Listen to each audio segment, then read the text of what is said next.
OK. Et ensuite, on vient partir le PowerPoint. Est-ce que j'ai fait toutes les étapes? Oui, non, sauf dire bonjour. Bonjour à tous et à toutes. Content de vous voir ce matin pour la suite de notre étude dans l'Évangile de Jean, chapitre 10 toujours. Je ne sais pas si ça en a surpris quelques-uns d'entre vous de lire dans l'Info-Action que le texte d'aujourd'hui sera constitué d'un total de 4 versets. Ah oui, vous étiez très... OK, j'espère que je ne vous ai pas fait trop peur.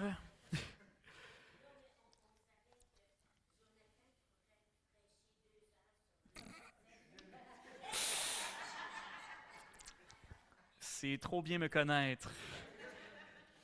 Donc oui, effectivement, si je devais faire la liste de toutes les raisons pour lesquelles ça ne m'a pas gêné de faire une prédication sur 4 versets, ça en ferait certainement partie, ça ne me fait pas peur. Mais en fait, j'ai plusieurs raisons pour lesquelles je me suis dit que ça valait la peine de s'arrêter sur ces 3-4 derniers versets du chapitre 10 de Jean.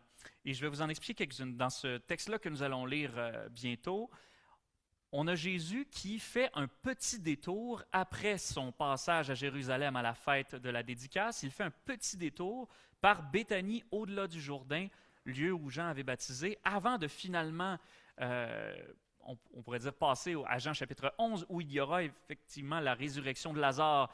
Et notre texte d'aujourd'hui est vraiment squeezé, si vous permettez l'expression, entre ces deux gros morceaux qui sont les discours sur le bon berger à la fête de la dédicace et puis la résurrection de Lazare. Et donc passe facilement inaperçu. Donc ça, c'est la première raison. C'est un texte qui peut passer facilement inaperçu dans notre lecture.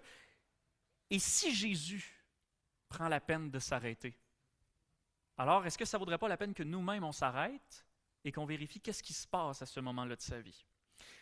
Deuxième raison, parce que jusqu'à présent, dans notre étude, nous n'avons encore jamais parlé de Jean-Baptiste, à part peut-être quand on a parlé du prologue de Jean 1. Et il y a une raison à ça, fait que je me permets de m'ouvrir avec vous.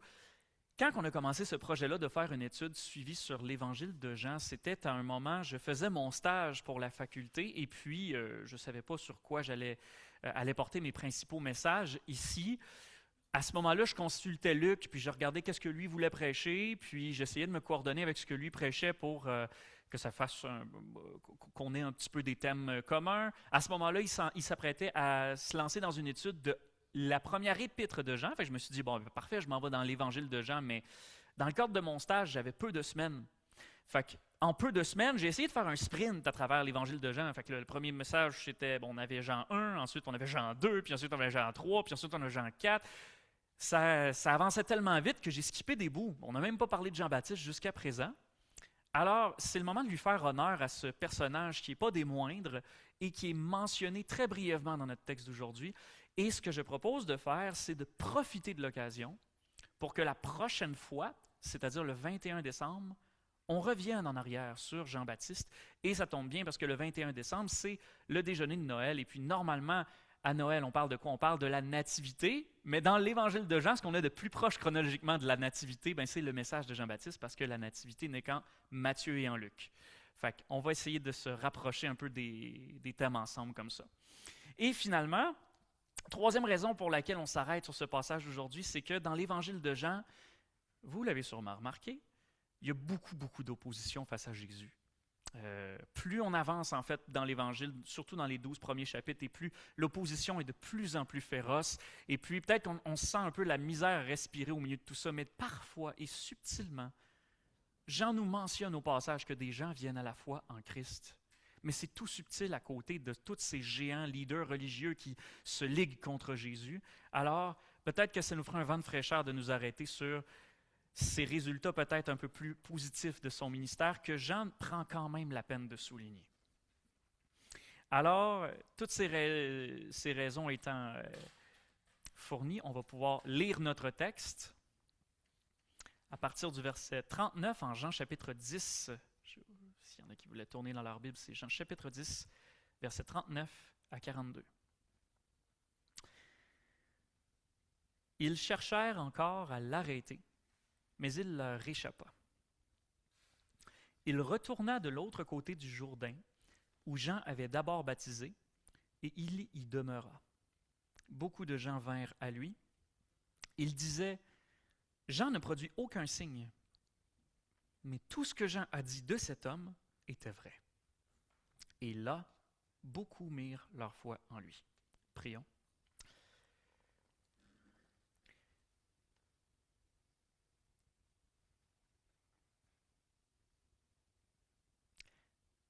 Seigneur, comme ces gens qui sont venus à Christ, ouvre tous nos cœurs à la vérité ce matin. Émerveille-nous de ce que tu as à nous dire dans cet extrait, ce court extrait de ta parole, et même au-delà. Parle à nos cœurs ce matin et dirige ce temps que nous passons ensemble pour ta gloire, au nom de Jésus. Amen. Le message d'aujourd'hui s'intitule, si on revient en arrière un petit peu, « Jésus retourne en terrain connu ». Mais on va voir que cet aspect de connu, en fait, il va dans les deux sens. Dans un premier sens, oui, c'est Jésus qui se rend dans un terrain connu, c'est-à-dire un endroit qui lui est familier à lui.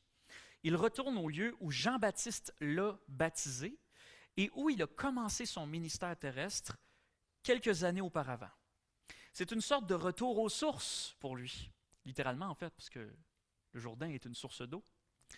Mais dans le sens inverse, c'est pas que le lieu qui est connu de Jésus, Jésus aussi, lorsqu'il s'y rend, semble être reconnu des gens de l'endroit en raison de tout le travail de préparation des cœurs que Jean-Baptiste avait fait avant ça. Donc, pour le dire autrement, Jésus retourne en terrain connu où il sera lui-même reconnu. On va donc parcourir ces deux points dans cet ordre, un lieu connu de Jésus et un lieu où Jésus est reconnu.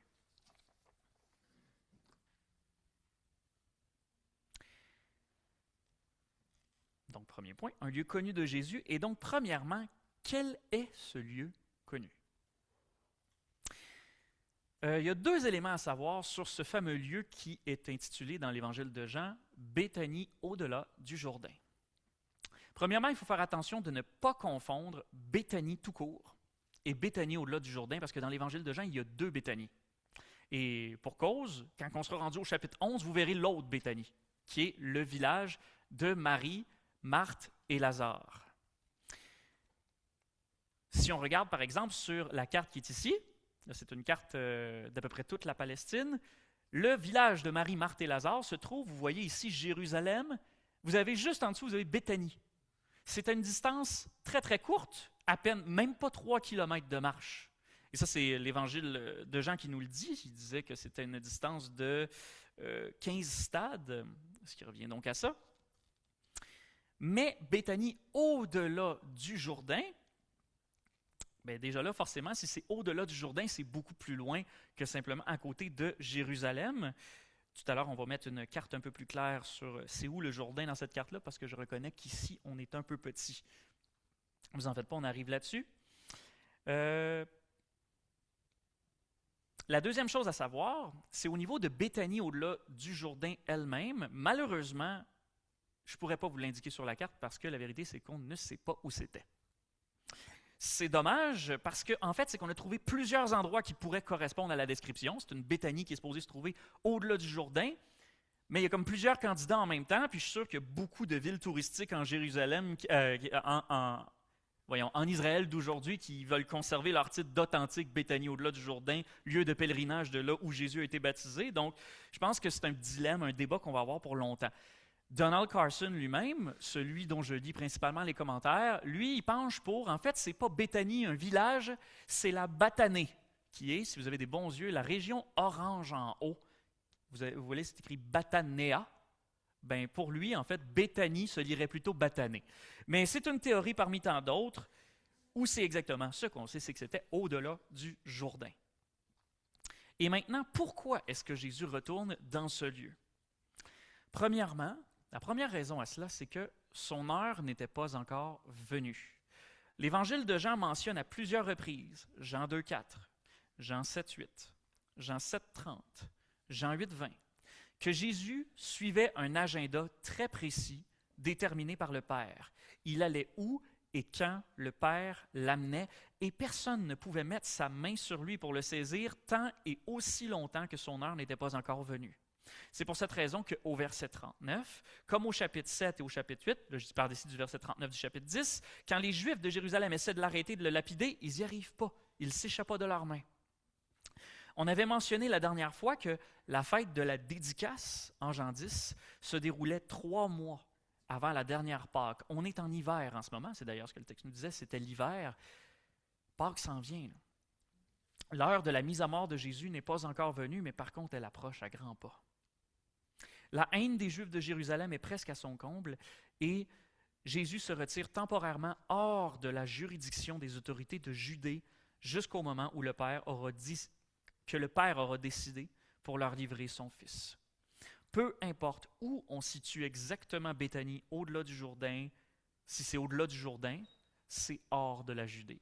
Vous voyez la région en verte, ça c'est la Judée. Jérusalem, par exemple, est à peu près au centre de la Judée. Et vous voyez la ligne, mettons la droite de la région en verte, en fait c'est ça le Jourdain. On le voit mal parce que les deux couleurs mauve et verte se disputent la place, mais il y a comme une petite ligne bleue au centre de ça. En fait, voilà, je pense qu'on voit un peu mieux comme ça. Ça, c'est le Jourdain. Fait que si c'est de l'autre côté du Jourdain, c'est hors de la Judée. Et la deuxième raison pour laquelle Jésus se rend à Béthanie au-delà du Jourdain, c'est probablement pour se préparer lui-même à affronter la croix. Le texte ne le mentionne pas directement, mais on sait que Jésus luttait contre une forte angoisse à mesure que sa crucifixion approchait. Par exemple, Jean 12, 27, « Maintenant je suis troublé, et que dirais-je? Père, sauve-moi de cette heure. Mais c'est pour cela que je suis venu en cette heure. » Sa mort s'en vient, et ça, il le sait. Il l'a déjà annoncé à ses disciples, rien que dans l'évangile de Matthieu, il l'annonce 3 fois. Il y a donc peut-être un besoin, on va dire plutôt humain, à cette retraite que fait Jésus. On peut parler autant d'une retraite au sens retraite stratégique, s'éloigner des autorités de Jérusalem, qu'on peut aussi parler d'une retraite au sens qu'on l'entend souvent, une retraite de prière, une retraite de recueillement. Pensez-y de tous les endroits où Jésus aurait pu aller, comme la Galilée, Capharnaüm, Nazareth, Béthanie, au-delà du Jourdain, c'est ça qu'il choisit. C'est un endroit particulièrement important dans la vie de Jésus. C'est l'endroit où Jésus a commencé publiquement à parcourir la Palestine et à annoncer la bonne nouvelle du règne de Dieu et du salut.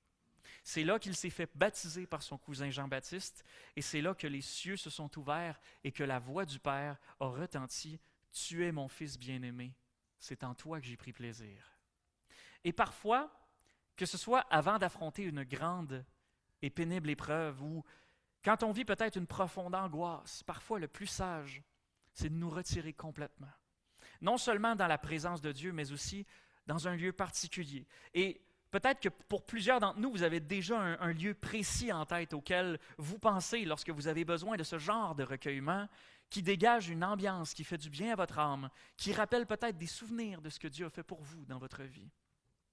Un de ces endroits-là, pour moi, par exemple, c'est l'école biblique Parole de vie Bethel à Sherbrooke. Vous savez, le slogan de Parole de vie Bethel, c'est « Imagine une année qui change une vie ». Bien, je peux confirmer, c'est vraiment une année pour moi qui a été transformatrice, puis c'est une année où j'ai vu Dieu à l'œuvre partout autour de moi, y compris dans ma propre vie. Dans les rares occasions que j'ai de retourner à Sherbrooke, j'aime retourner me placer en haut de la colline qui monte vers le pavillon de l'école biblique. S'il y en a qui sont déjà allés, vous figurez probablement rapidement l'endroit. Et de là, je peux observer et l'école biblique et la ville de Sherbrooke derrière, et puis je repense à tout ce que Dieu a fait. J'aime m'asseoir dans l'herbe de cette colline-là et ça m'aide à remettre les choses en perspective. Ça me fait du bien à l'âme. Mais Jésus, durant son ministère terrestre, lui, ne se maintenait pas constamment sous pression non plus. Il n'était pas jour et nuit, 365 jours par année, au temple de Jérusalem, en train de débattre avec des pharisiens puis des docteurs de la loi. Souvent, très souvent, il passait du temps seul en prière. Et parfois, comme ici, il se retirait dans un lieu, comparé à Jérusalem, on pourrait dire plus paisible. Il n'y a pas meilleur exemple que Jésus. Êtes-vous d'accord avec moi là-dessus? Il n'y a pas meilleur exemple que Jésus. Et donc, si Jésus lui-même avait besoin de se retirer, ne pensons pas que nous pouvons endurer et endurer tous les jours de cette vie encore et encore, sans revenir régulièrement à Dieu dans la prière et dans la méditation de sa parole et de son œuvre dans nos vies. Ça donc, c'était pour Béthanie au-delà du Jourdain, en tant que le lieu que Jésus connaissait. Mais maintenant, en plus de se retrouver dans un endroit qu'il connaît bien, c'est comme si les gens de l'endroit aussi reconnaissent bien Jésus. Et le texte nous dit donc qu'en ce lieu-là, beaucoup de gens vinrent à lui.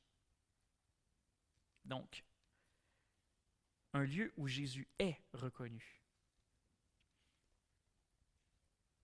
Contrairement à Jérusalem. C'est un lieu où Jésus est reconnu pour ce qu'il est, ce qui rentre en contraste flagrant avec Jérusalem qu'on voit dans la première partie, c'est-à-dire 80%, 90% du chapitre 10 de Jean. Par exemple, au verset 22 du chapitre 10, les Juifs de Jérusalem, ils viennent encercler Jésus pour le provoquer. « Si tu es vraiment le Christ, dis-le-nous franchement. » Et Jésus leur répond franchement, « Moi et le Père, nous sommes un. » Verset 30. Et ensuite, verset 31, leur réaction, les Juifs ramassèrent à nouveau des pierres pour le lapider. Jésus leur dit, « Je vous ai montré beaucoup de belles œuvres venant du Père. Pour laquelle de ces œuvres allez-vous me lapider? » Jésus en a fait énormément des œuvres au milieu des Juifs, des miracles, des guérisons, des exorcismes. Ça, c'est sans parler de ses discours et de sa conduite qui était parfaitement sainte. L'Évangile de Jean se termine en disant que le monde entier ne pourrait pas contenir tous les livres qu'on écrirait si on se mettait à écrire bout à bout tout ce que Jésus a fait. Et ça, c'est un point dont on a parlé la dernière fois. Jésus n'hésitait pas à mettre ses œuvres en avant pour témoigner de son identité messianique. Comme il dit en Jean 5, 36, « Ces œuvres mêmes que je fais me rendent témoignage attestant que le Père m'a envoyé. » Les œuvres de Jésus révélaient tout ce qu'il y avait à savoir sur son identité de Messie, de Fils de Dieu et de Dieu en personne. Et plus loin, donc là, on avait reculé un petit peu le verset 30-31, plus loin au verset 37 à 41, regardez les différences d'attitude qu'on constate entre, d'une part, les Juifs de Jérusalem et d'autre part, ceux de Béthanie au-delà du Jourdain. C'est Jésus qui parle, verset 37, il dit, « Si je ne fais pas les œuvres de mon Père, ne me croyez pas. Mais si je les fais, quand même vous ne me croiriez pas, croyez les œuvres. Sachez et comprenez que le Père est en moi comme moi dans le Père. » Ils cherchèrent encore à l'arrêter, mais il leur échappa. Les Juifs de Jérusalem ont vu Jésus à l'œuvre et l'ont quand même rejeté. Tandis qu'à Béthanie au-delà du Jourdain, verset 41, beaucoup de gens vinrent à lui. Ils disaient, « Jean ne produit aucun signe, mais tout ce que Jean a dit de cet homme était vrai. » Ce qui les différencie énormément des Juifs de Jérusalem, c'est que quand eux, ils voient les œuvres de Jésus, ils raccordent immédiatement avec le message de Jean-Baptiste qu'ils ont entendu. 2 plus 2 font 4. Ils reconnaissent que Jésus est celui dont Jean a parlé, c'est-à-dire le Christ, le Messie. En toute logique, ce ne sont pas les miracles de Jésus eux-mêmes qui ont provoqué la foi en eux. C'est plutôt la parole de Dieu, prophétisée par Jean, qui a semé en eux la foi. Et les miracles ne sont venus que confirmer leur foi, l'arroser, lui permettre de grandir.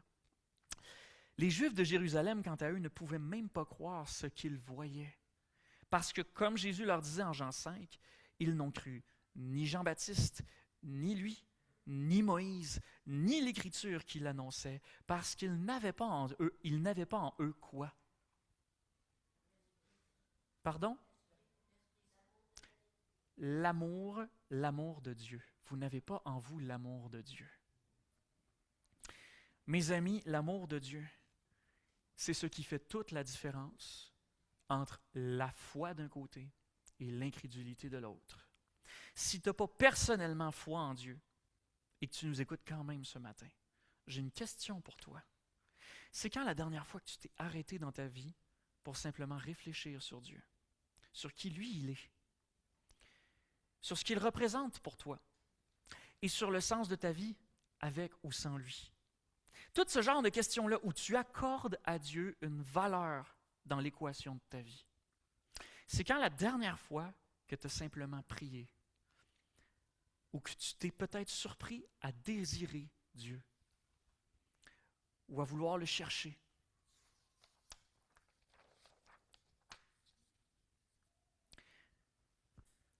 Il y a un témoignage que j'ai entendu la semaine dernière alors que Kim et moi on était en visite au sein d'une autre église. Une femme nous a raconté comment elle est venue à la foi et j'étais émerveillé d'entendre ça. Ça se pourrait qu'elle nous écoute d'ailleurs parce qu'elle m'a demandé si c'était possible d'écouter nos messages en ligne. Si elle nous écoute, je m'excuse de ne pas avoir retenu peut-être tous les détails, mais j'ai retenu le détail qui, moi, m'a marqué. C'est un témoignage tout simple. C'est comme si elle avait toujours cherché Dieu, toujours voulu Dieu, toujours aimé Dieu, mais jamais connu Dieu. Et puis un jour, elle a vu un évangéliste prêcher en avant. Et c'est tout ce que ça a pris. Vous savez, comme c'était souvent à la mode, il y a quelques dizaines d'années, on faisait venir les gens en avant à la fin d'un message, puis ceux qui voulaient venir à la foi, ben, ils venaient en avant, puis on priait pour eux. Ben, c'est ça. C'est tout ce que ça a pris. Puis elle a pris son mari par la main, puis elle a dit « Non, nous autres, on y va. » Puis ils sont allés à la foi. Il n'y a pas eu d'obstacle particulier. Il y avait une graine semée en elle, quelque chose.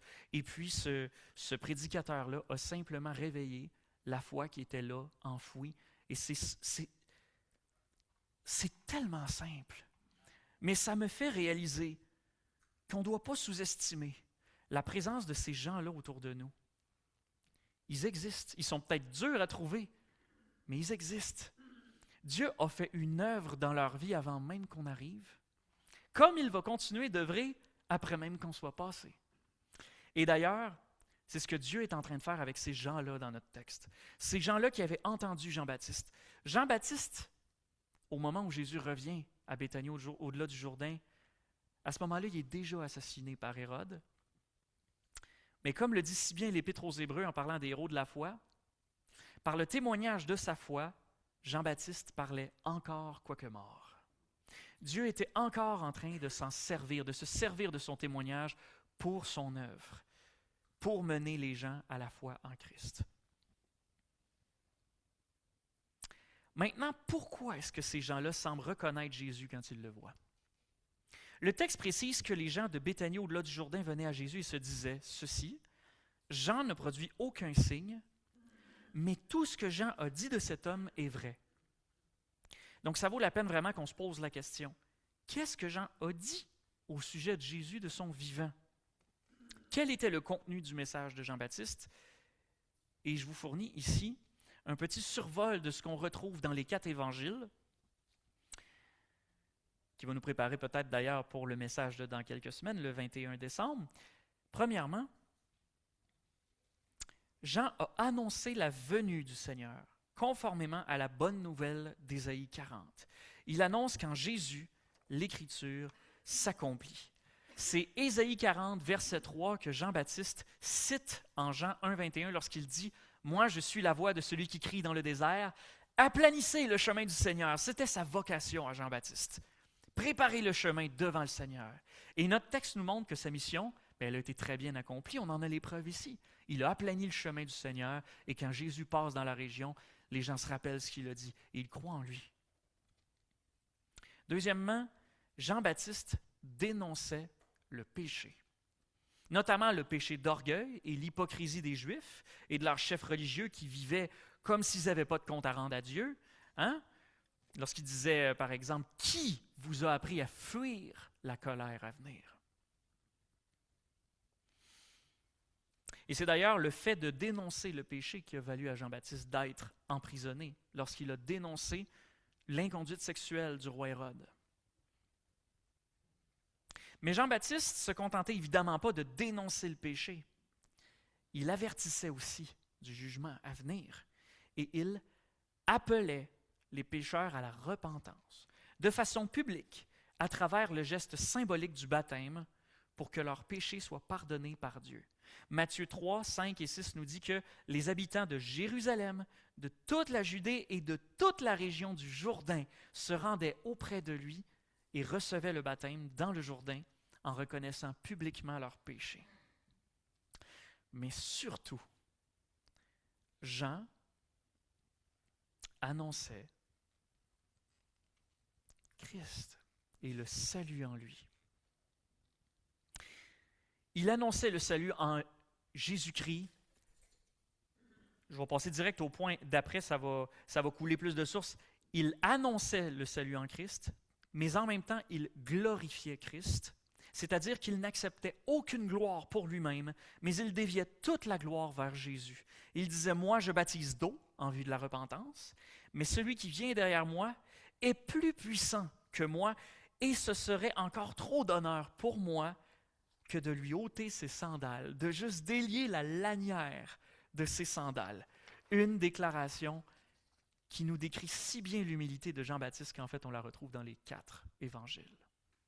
Et enfin, en plus d'annoncer prophétiquement la venue du Christ, Jean-Baptiste témoignait personnellement de ce que lui-même avait vu et entendu de lui, de ce que lui-même avait vu et entendu notamment lors de son baptême, l'Esprit, le Saint-Esprit de Dieu qui est descendu sur Jésus comme une colombe.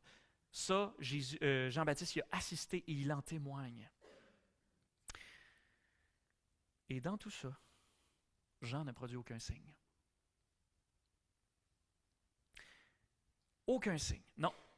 Mais il pointait vers celui qui faisait tous les signes. Et c'est lui, Jean-Baptiste, que pourtant Jésus, en Matthieu 11 et en Luc 7, désigne comme plus qu'un prophète. Parmi tous ceux qui sont nés de femmes, il n'en a point paru de plus grand que Jean-Baptiste. Pourtant, on a dans l'Ancien Testament, on a 2 prophètes qui ressuscitent des morts, Élie et Élisée. Jean-Baptiste ne ressuscite pas des morts. Et pourtant, en plus, c'est lui que Jésus désigne comme le nouvel Élie. Il n'a pas non plus ouvert la mer Rouge en 2 comme Moïse. Lui, quand il te plongeait dans l'eau pour te baptiser, tu te faisais mouiller. Et pourtant, qu'est-ce que l'apôtre Paul dit de la traversée de la mer Rouge en 1 Corinthiens 10? Il dit que ça, ce que les Hébreux ont fait de traverser la mer Rouge à sec, c'était un signe qui préfigurait le baptême chrétien. De même que le baptême d'eau de Jean-Baptiste préfigurait le baptême du Saint-Esprit en Jésus-Christ.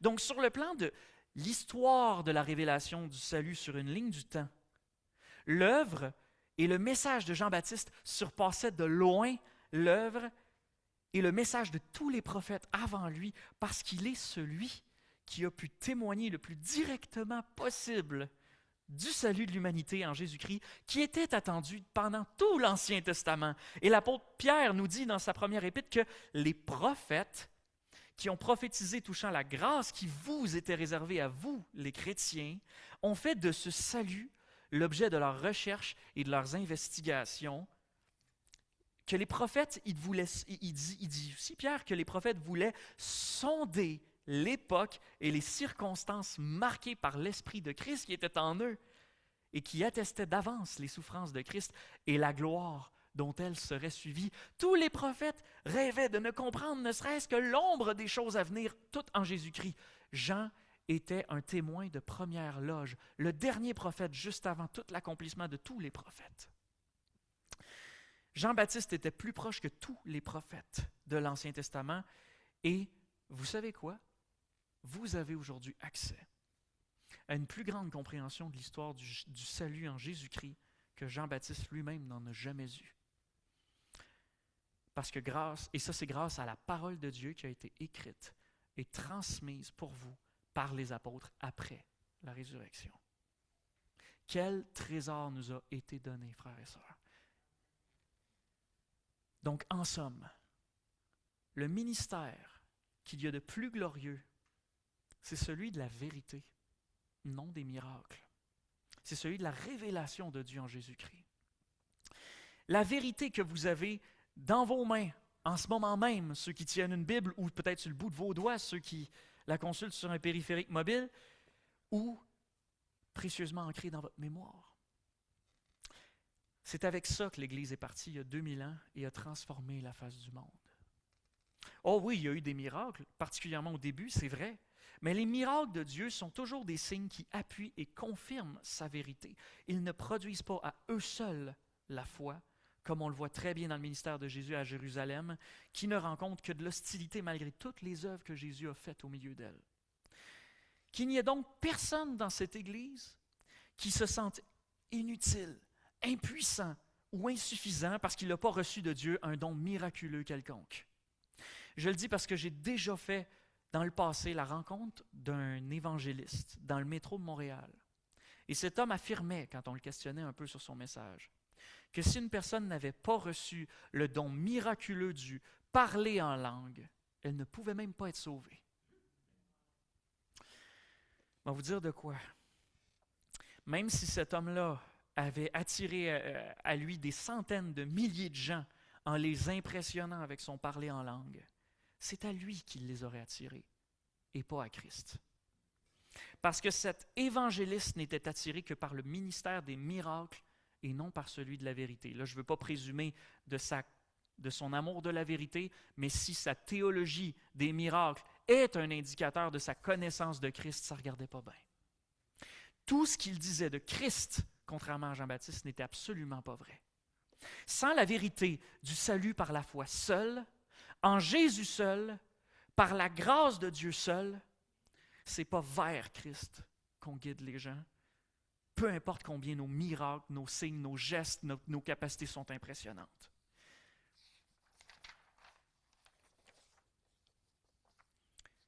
À ce moment-là, tous nos miracles ou nos gestes ne seraient que du divertissement, ou, pour le dire autrement, une diversion de la part de ceux qui détournent les autres du royaume des cieux et qui n'entrepeignent pas eux-mêmes.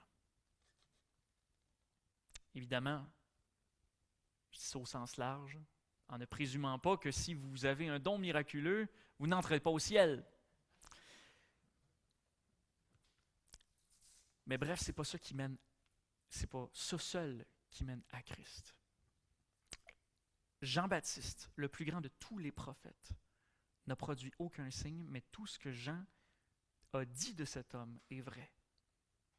Et c'est comme ça qu'on évalue le témoignage de quelqu'un qui dit connaître Jésus-Christ. Est-ce que ce que tu dis de Jésus est vrai? Tout le reste, ça passe au second plan.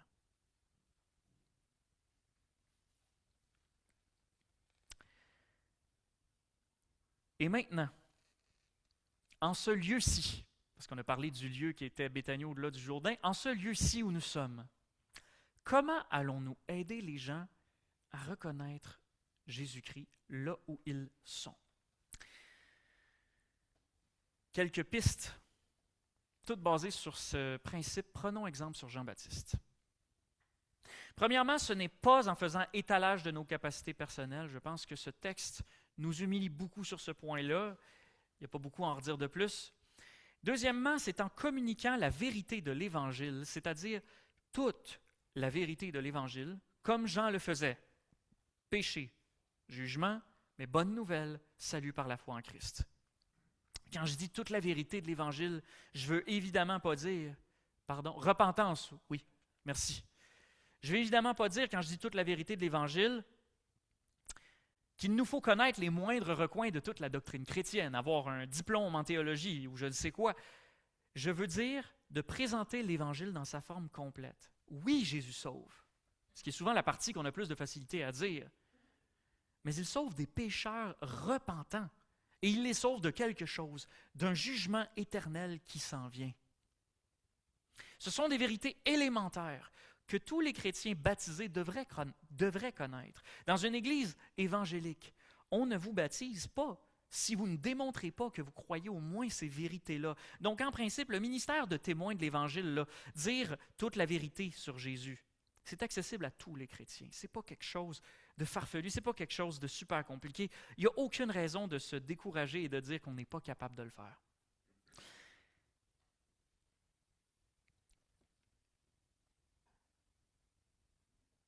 Aussi, de réaliser que tous les chrétiens sont appelés à dire la vérité. En ce qui concerne Jésus, ça ne devrait aucunement nous décourager non seulement, mais ensuite, ça devrait même au moins nous encourager. Nous encourager à quoi? À lire, à étudier, à connaître et à comprendre toujours plus cet évangile, ce précieux évangile révélé dans l'Écriture, parce qu'on doit faire attention de bien mener les gens à Christ et pas dans la mauvaise direction. Mais ça, on peut tous le faire. Troisième point, en gardant courage que Dieu peut faire infiniment au-delà de tout ce que nous pensons avec notre simple témoignage. Par exemple, dans notre texte, Jean s'est contenté de dire la vérité sans pourtant faire de signes, mais Jésus a accompli les signes qui allaient certifier son témoignage. Et aussi, Jean a prêché le salut en Christ de son vivant. Mais ici, on voit que son ministère porte du fruit même après sa mort. C'est après sa mort que le témoignage de Jean-Baptiste a eu le plus grand effet. Et aujourd'hui, on en est tous la preuve. Nous qui avons lu les évangiles, les 4 évangiles qui commencent par le témoignage de Jean-Baptiste. Et finalement, en témoignant, ben oui, c'est tout simple, en témoignant. Parce que, si on reprend un texte de l'Écriture, comment donc invoqueront-ils celui en qui ils n'ont pas cru? Et comment donc croiront-ils en celui dont ils n'ont pas entendu parler? Et comment en entendront-ils parler s'il n'y a personne qui prêche? Et comment y aura-t-il des prédicateurs s'ils ne sont pas envoyés? Donc c'est bien beau se dire que notre témoignage, il peut être simple, qu'on n'a pas besoin de faire des miracles ou de tout savoir, mais le peu qu'on a à faire, il ne faut pas non plus qu'on néglige de le faire. Jean-Baptiste vivait en ermite. Il était entièrement consacré à son ministère, et je ne dis pas que nous tous, on devrait dès maintenant se vêtir de fourrure de chameau et nous nourrir de sauterelles et de miel sauvage, mais, comme Jean-Baptiste, témoigner de Jésus-Christ, ça reste notre mission à tous, notre première vocation, accessible à chacun de nous grâce à Christ qui nous a rendus capables de ça.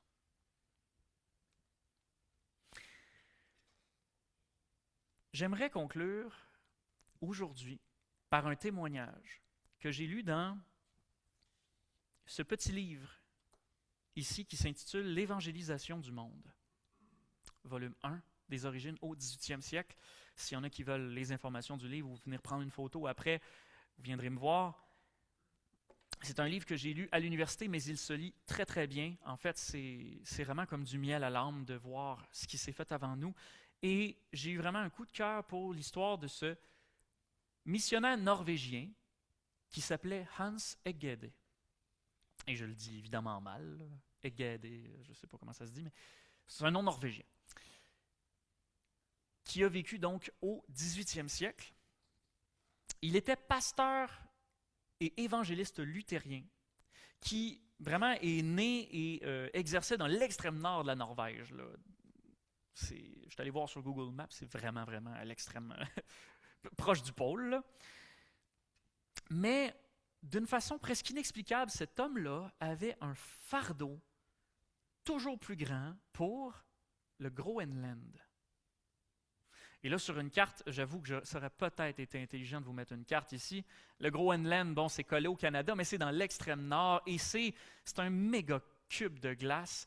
Et à l'époque où vivait Hans Egede, il y avait déjà eu des Européens qui s'étaient rendus jusqu'au Groenland et jusqu'au Canada. Vous savez qui? Les Vikings, avec les récits d'Éric le Rouge, qui avait fait une expédition, s'était arrêté sur Groenland. Et d'ailleurs, vous savez, Groenland, ça veut dire terre verte, parce qu'il avait trouvé un tout petit endroit où il y avait de la verdure, puis peut-être qu'il espérait convaincre d'autres colons de venir à sa suite, mais c'est un gros menteur. En fait, c'est une terre blanche, pas verte du tout. Mais tout ça pour dire que ça le trottait dans la tête. Il voulait savoir, les Vikings dont on n'a jamais entendu parler depuis plus de 300 ans, et ça faisait 500 ans que les Vikings étaient partis en expédition, là, mais ils avaient établi une colonie, puis on n'avait pas de nouvelles d'eux depuis 300 ans. Ils étaient probablement tous morts, et c'était le cas probablement. Et il se demandait, mais est-ce que cette colonie-là a prospéré? Est-ce que l'Évangile a été amené au peuple nomade qui habite là-bas? Et ça le trottait, ça le trottait. Et pendant 11 ans, il a travaillé à monter un projet, une expédition pour se rendre là-bas. Il a été traité comme un fou par sa famille et par ses amis. Et celle qui soutenait le moins son projet, c'était sa femme, Gertrude, mère de 4 enfants, sauf jusqu'au jour où l'un de ses enfants a failli mourir noyé et qu'elle avait prié pour que son enfant ne meure pas, et Dieu l'a exaucé. Et ce jour-là, elle a vraiment viré Saint-Dicenne, et elle est devenue sa plus fervente assistante pour ce projet-là. Donc, les choses se sont graduellement mises en place. Mais il n'était capable de trouver aucun fonds pour partir en mission. Même les sociétés missionnaires de l'époque, et là, il faut le reconnaître, vous le découvrirez si vous lisez ce livre-là, les protestants au 18e, 16e siècle, 17e siècle, n'avaient pas beaucoup la fibre missionnaire. C'est vraiment un aspect triste de l'histoire du protestantisme. Ça a changé depuis, évidemment, gloire à Dieu pour ça. Mais c'était dur de convaincre une société missionnaire de financer un tel projet si périlleux, si dangereux. Il a finalement pu être financé par le roi du Danemark. Pourquoi le roi du Danemark? Parce qu'à cette époque-là, le Danemark et la Norvège étaient fusionnés parce que c'était un même roi qui régnait sur les deux. Le roi du Danemark avait une fibre missionnaire, lui, et il a financé le projet. Donc, le projet commence en 1721, comme vous le voyez en bas. 1721. Il se lance avec une poignée de colons vers le Groenland. Après une périlleuse navigation, il trouva enfin un endroit où accoster qui n'est pas un iceberg, autour du mois de juillet, et fonde la colonie qu'il appelle Godtab, c'est-à-dire en norvégien « Bonne Espérance ». Une trentaine de colons s'installent là. Mais le premier hiver est très rude, dès septembre. Et la chasse et la pêche rapportent peu de nourriture et de fourrure, et surtout les Inuits, qui sont au Groenland, les peuples qu'ils essaient d'atteindre, ils s'enfuient partout où les colons essaient d'avoir un contact avec eux. Les Inuits, il faut savoir, ils sont nomades, donc ça bouge beaucoup. Et en plus, ils sont d'une tradition chamaniste. Et ils ont des chamans dans leur tête qui les montent toujours contre les chrétiens. On peut comprendre qu'ils aient peur, évidemment, mais ça rend le tout beaucoup plus compliqué pour établir un contact. Les colons se découragent et décident de rentrer dès l'été suivant. La manière dont ça fonctionnait, c'est qu'il y avait 2 bateaux dans l'expédition. Le premier restait sur place pour la pêche, le second était celui qui faisait les navettes. Une fois par année, chaque été, entre le Danemark et le Groenland. Donc, ils se décident dès l'été prochain, on s'en va, ça amène à rien tout ça. La deuxième année, 1722, le bateau revient avec de nouveaux colons. Et une lettre chaleureuse du roi qui encourage les colons à rester 1 an de plus. La chasse et la pêche sont meilleures, mais toujours presque aucun contact avec les Inuits. À part juste les enfants des colons, qui commencent à jouer un peu avec les enfants des Inuits. Mais sinon, leur langue est extrêmement difficile à apprendre. C'est une langue qu'on appelle agglutinante. Donc, je suis allé chercher sur Google, ça veut dire quoi agglutinante, mais c'est ce genre de langue qui fusionne plein de mots entre eux pour former des nouveaux mots. Donc, non seulement tu dois apprendre les mots, mais tu dois apprendre la logique qui forme d'autres mots. Fait que ça devient extrêmement difficile quand tu n'es pas habitué. Mais bon, ils travaillent fort à ça parce qu'à cette époque-là, les missionnaires, ça apprenait les langues locales. C'est encore le cas aujourd'hui d'ailleurs, ça n'a pas changé, mais je veux dire, dès cette époque-là, c'est une très bonne chose à faire. La troisième année, 1723, il y a un autre missionnaire qui arrive en renfort et qui va soutenir Hans Egede. La quatrième année, 1724, le bateau qui faisait la navette entre le royaume du Danemark et le Groenland fait naufrage. Les colons se trouvent donc isolés d'Europe pendant cette année-là. Hans Egede parvient enfin à établir un contact avec les Inuits. Il baptise quelques enfants Inuits même, et on rappelle que c'est un luthérien, donc les luthériens baptisent les enfants. Il commence à donner la catéchèse à des enfants Inuits, mais comme ils ne parlent pas très bien leur langue, il le fait à l'aide de dessins, de sculptures, de personnages bibliques, et il prend à son aide aussi ses propres enfants qui, eux, commencent à savoir comment communiquer avec les enfants Inuits. Le message de l'Évangile, par contre, il y a beaucoup de mal à passer. Et les Inuits sont surtout intéressés par l'aspect miracle, l'aspect guérison de la vie de Jésus. On commence à amener peut-être de temps en temps des malades à Hans Egede pour qu'il prie pour eux, ce qu'il faisait. Mais malgré quelques guérisons, les Inuits restent fermés à l'Évangile lui-même. La 5e année, 1725, 2 nouveaux missionnaires arrivent dans la colonie, mais ils abandonnent rapidement et s'en retournent. Un premier Inuit, supposément converti, va visiter la Norvège. Mais dès son retour au Groenland, dans sa tribu, malgré son enthousiasme, il abandonne la foi et retourne à son ancienne religion. La 7e année, 1727, le roi du Danemark commence à s'impatienter et il dissout la compagnie commerciale, parce que tout ça c'était évidemment associé à un droit commercial, et puis le roi derrière, il a beau être missionnaire, il essaie toujours de faire un peu d'argent derrière toutes ces entreprises-là. C'est pas assez rentable pour lui, donc il dissout la compagnie et il décrète le Groenland colonie de la couronne. Ça veut dire que c'est plus juste pour le commerce. Maintenant, il envoie un gouverneur, il envoie des soldats, il construit un fort. C'est la pagaille dans la colonie. Il y a des incartades, des conflits qui éclatent entre les colons. Et il y a même la maladie qui frappe. Et il y a plusieurs colons qui meurent. Et c'est une période très troublée, même que Hans doit monter la garde devant sa maison pour protéger sa famille. Hans décide de déplacer donc la colonie de l'autre bord du cours d'eau où il était pour essayer d'avoir la paix. La 10e année, 1730, le roi du Danemark, Frédéric IV, décède et le roi suivant, Christian IV, monte sur le trône et il ne partage pas les intérêts de son père pour la mission. Il rapatrie tous les soldats, il rapatrie le gouverneur et il laisse aux colons qui choisissent de rester une seule année de vivre. Tout le monde choisit de s'en aller. Tout le monde sauf Hans Egede, sa famille et un tout petit noyau de colons, dont son assistant missionnaire qui était venu l'aider dès la 3e année.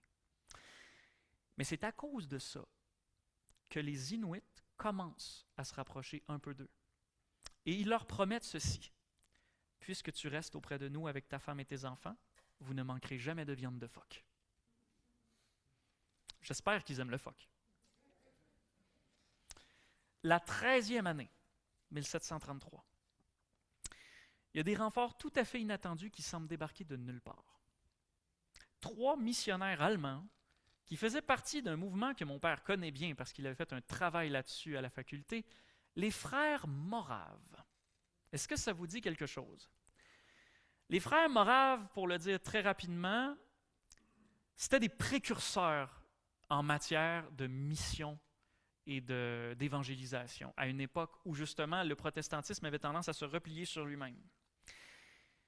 Ils venaient tout juste de commencer à envoyer des missionnaires partout dans le monde, dont en Amérique, et puis leur but c'était de visiter les régions les moins touchées par l'Évangile, le Groenland. Quelle bonne idée!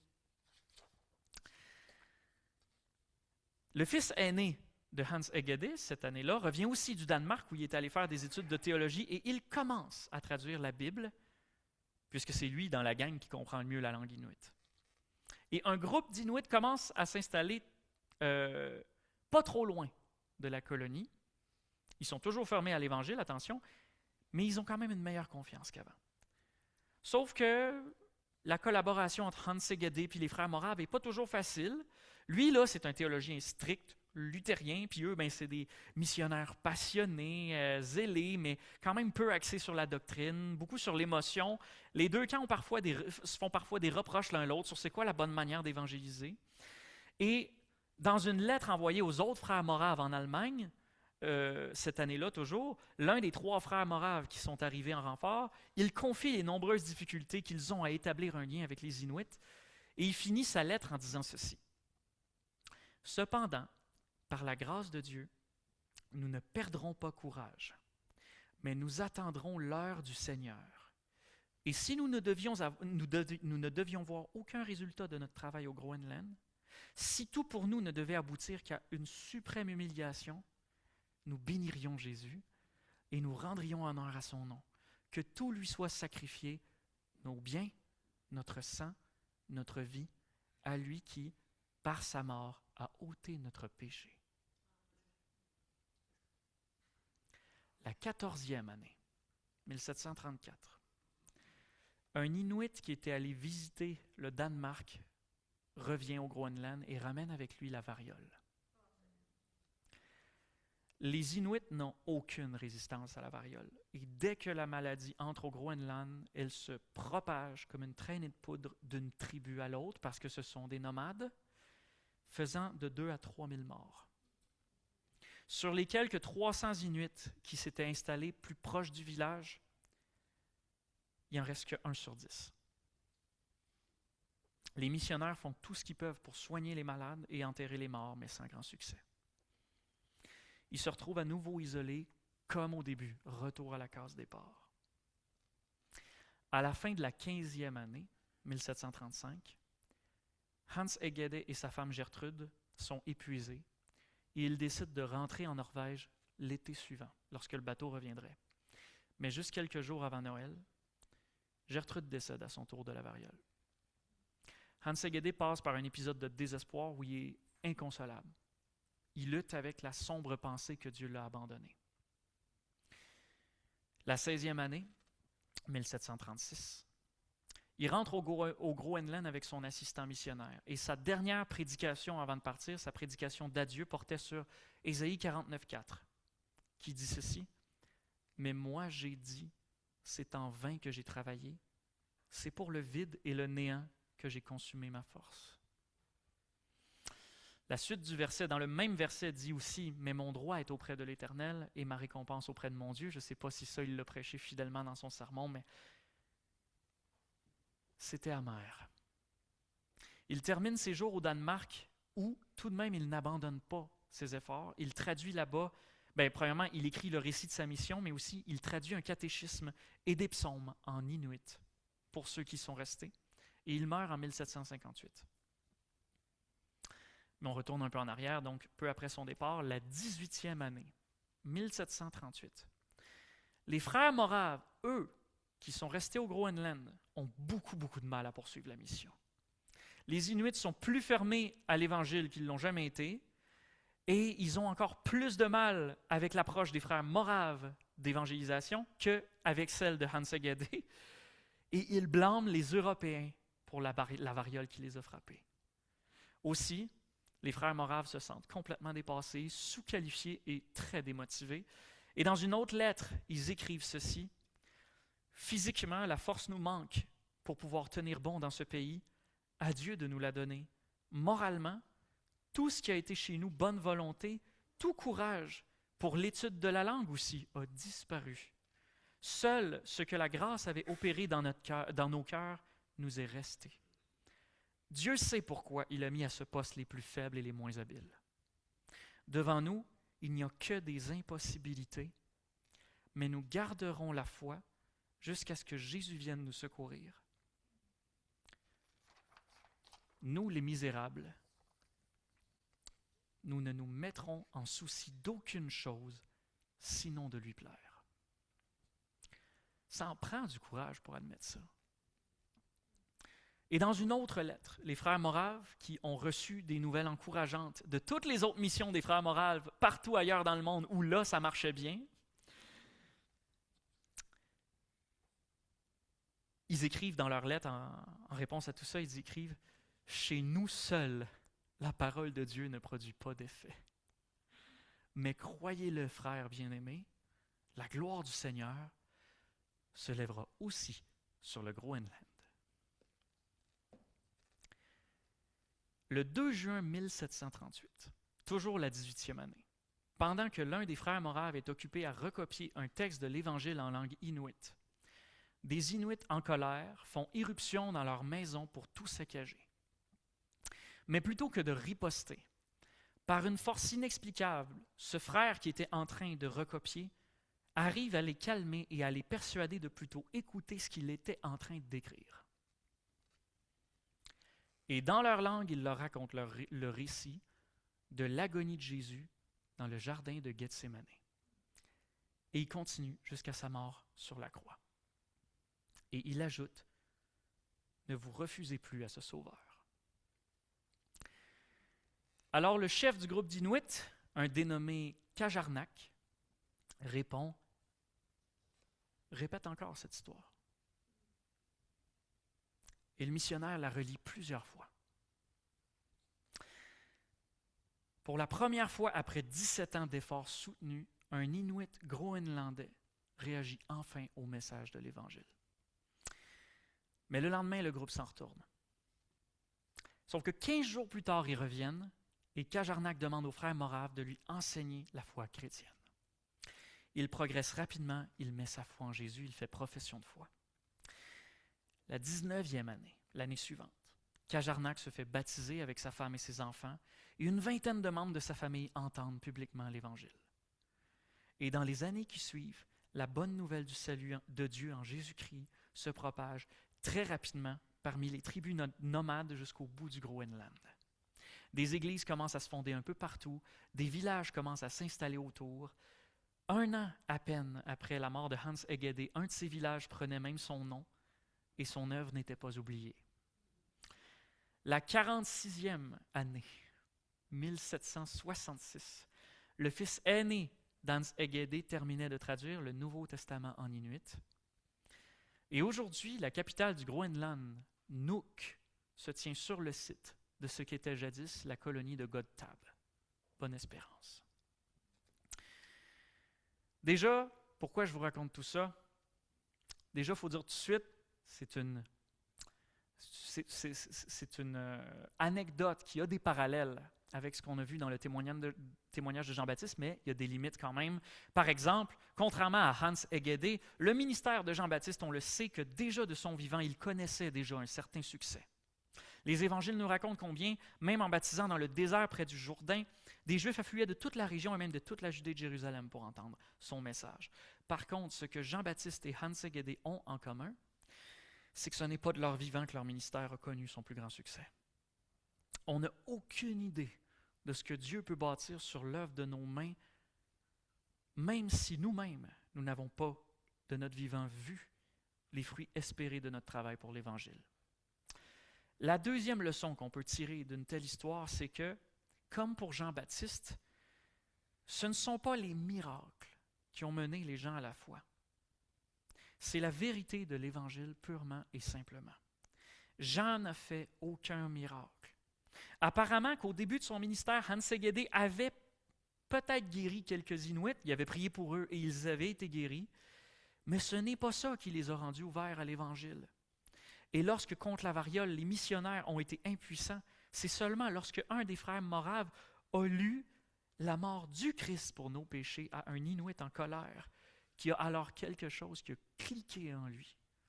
Il a été touché par l'œuvre de Jésus à la croix, et tout ce qu'il a dit, parce que tout ce qu'il a dit de cet homme était vrai. C'est ça qui compte. Excusez. C'est ça qui compte. Que notre vie soit telle que tous ceux qui resteront après nous puissent dire tout ce qu'il ou elle a dit de Jésus était vrai. Donald Carson, dans son commentaire sur l'Évangile de Jean, dit qu'aucun témoin n'aurait pu souhaiter une meilleure épitaphe que celle-ci. Tout ce qu'il a dit ou tout ce qu'elle a dit de Jésus était vrai. Que notre vie soit telle que tous ceux qui resteront après nous puissent dire tout ce qu'il a dit ou elle a dit de Jésus était vrai.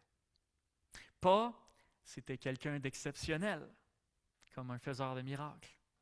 Pas, j'étais tout le temps d'accord avec lui, comme quelqu'un qui dira aux gens seulement ce qu'ils veulent entendre. Ou peut-être quelqu'un qui garde sous silence la moitié de l'Évangile qui nous plaît moins à écouter. Pas, il avait raison sur tout, comme quelqu'un qui aurait la science infuse et qui ne ferait jamais d'erreur.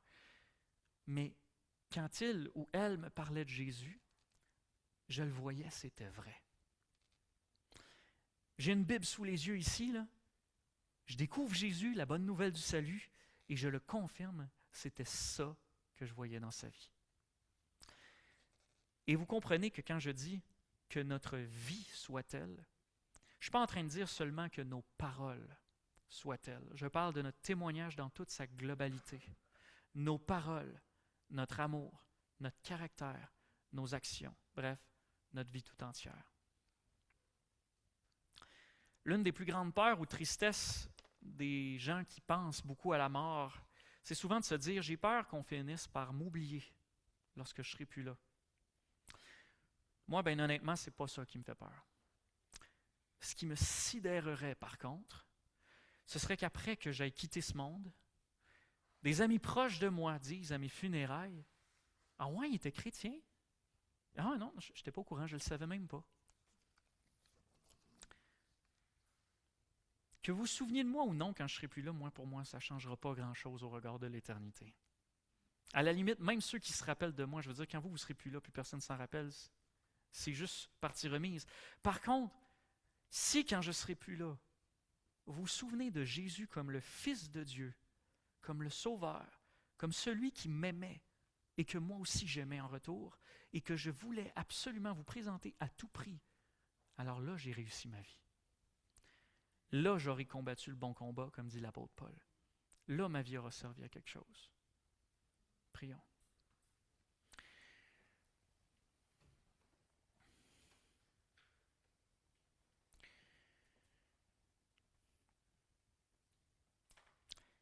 Seigneur, merci pour ta grâce envers nous, pauvres pécheurs. Nous t'avions offensé, nous nous étions éloignés de toi, nous avions brûlé nos ponts avec toi, mais tu es venu remettre ces ponts-là en place par Christ, qui a pris sur lui le poids de notre culpabilité à la croix, qui a pris tout notre péché et qui a souffert pour nous.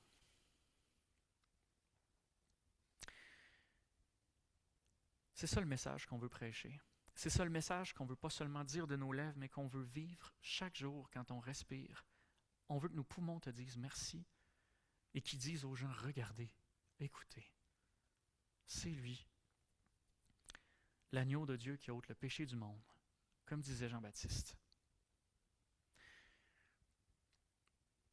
Seigneur, nous te confessons que nos vies ne reflètent pas tous les jours cet objectif, que chaque fois que quelqu'un regarde à notre vie ou entend nos paroles, il se dit toujours que tout ce qu'on dit de Jésus est vrai. On te confesse, pas seulement qu'on se trompe, mais qu'on te néglige et qu'on devrait tellement plus te témoigner avec toute notre vie.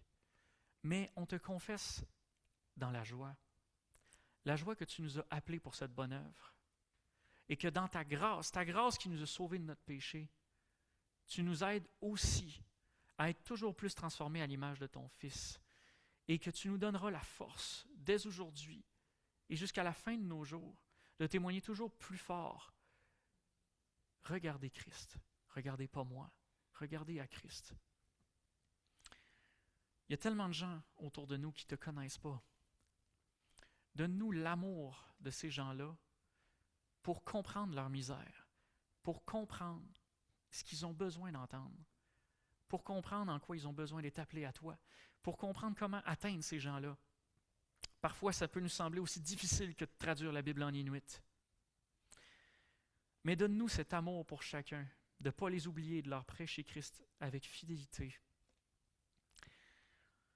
Une telle fidélité qu'un jour, on pourra dire de nous, tout ce qu'ils ont dit de Christ était vrai.